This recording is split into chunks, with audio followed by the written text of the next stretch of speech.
Good morning, and welcome back to Daily Dhamma, a letter to our children. Today is April 26th, and our reading is Frustration.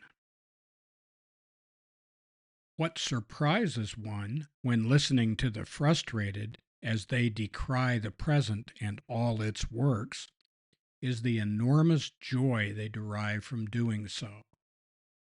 And that's from Eric Hoffer, The True Believer, Thoughts on the Nature of Mass Movements. Hoffer saw frustration as a driving force in mass movements, with the inordinately selfish and the new poor being particularly susceptible, since their loss is so poignant. Living in the past is self-indulgent scab-picking. Living in the future is magical thinking. Both delusional states encourage the bottle feeding of resentments. We must learn to love what we have, not envy what we have not.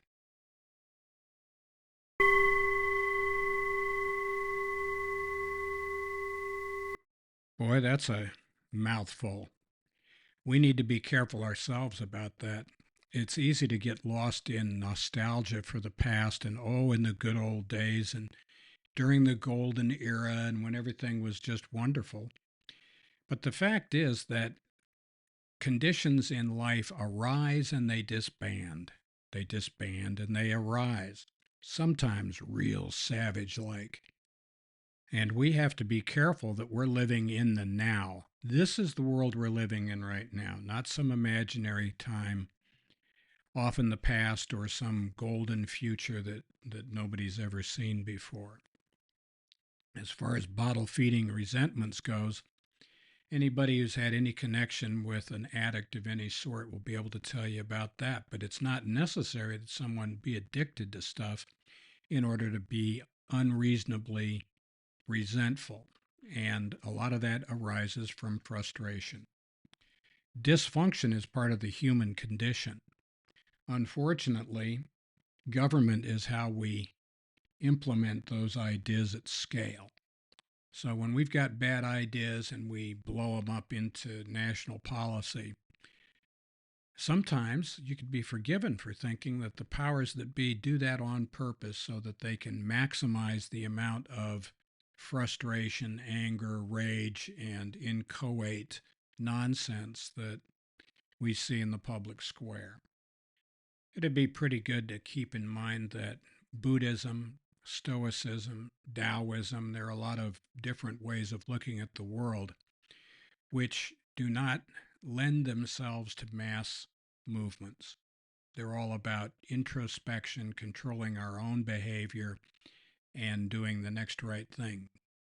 It's not about controlling the schmucks in the neighborhood, it's about controlling our own selves. I'd settle for controlling the schmucks in my head. That'd be a good start. It is embarrassing to sometimes fall so obviously short of our ideals, and it's usually a fit of anger. It's just a flash, a flare of, oh, how dare you? Who do you think you are? Kind of thing. And as it's no sooner out of our mouths than we regret it.